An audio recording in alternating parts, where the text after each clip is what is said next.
સૌથી પહેલા પકડી અને એ હકારાત્મકતા જ માણસની શ્રદ્ધા છે ને એને બલવતી બનાવે.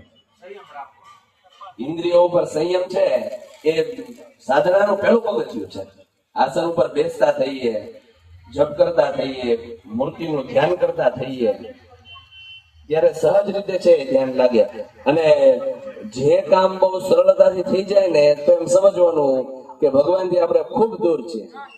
અને જે કામની અંદર ખૂબ વિઘ્નો આવે તો સમજવાનું કે ભગવાન આપણી પાત્રતા છે ને વધારી રહ્યા છે એમને નજીક બોલાવવા માટે.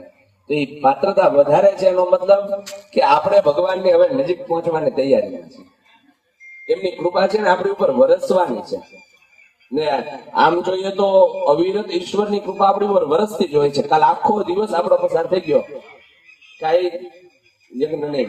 ભગવાનને ખબર નથી કે યજ્ઞ આજનો ક્રમ પૂરો થઈ જાય ને પછી વરસી જાવ. અને વરસી ગયાનો મતલબ શું? તો કે અમે આટલો મોટો અતિરુદ્ર કર્યો. કાલે હું નિકુંજભાઈ વાત કરતા, અતિરુદ્ર કર્યો અમે એટલા આવર્તન બોલ્યા જ નથી. કાલે અમે બે એટલા આવર્તન બોલ્યા.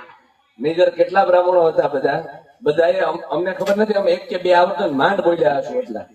પણ કાલે ભગવાને એમ કીધું કે ના તમે વરસી ગયા તો અમારે વરસી જવું છે. એટલે ભગવાને કઈક આપણી ઉપર વિશેષ કૃપા કરી છે. એ ભાવથી ભગવાનને પ્રાર્થના કરવાની, પ્રભુ મનની અંદર શક્તિ છે ને ભરપૂર માત્રામાં આપજે. પરિસ્થિતિને પહોંચી રહેવા માટે થઈ અને વ્યક્તિ મનથી મજબૂત થાય અને હાથ પગ છે ને કામે લાગે. બસ આટલી શક્તિ છે ને આટલી કૃપા આપજે. 3 વાના મુજને મળ્યા હૈયું મસ્તક ને હાથ, બહુ દઈ દીધું ના જા, હવે ચોથું નથી જોતું.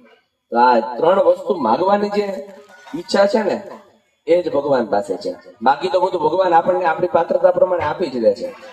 ભગવાનને વિનમ્ર પ્રાર્થના કરીએ અને પછી આપણો યજ્ઞ કર્મ છે ભગવાનને ખાસ હૃદયથી પ્રાર્થના કરવાની છે કે પ્રભુ અવશિષ્ટ જે કઈ કર્મ છે એ આપની ઈચ્છા અનુસાર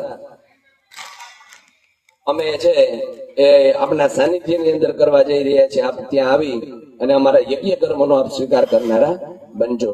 સદા નમામિ નાયકે કનાયકમ વિનાયકમ કલા કલા કલ્પના વિનાદમાદિ પુરુષ ગણેશ્વરમ ગુણેશ્વરમ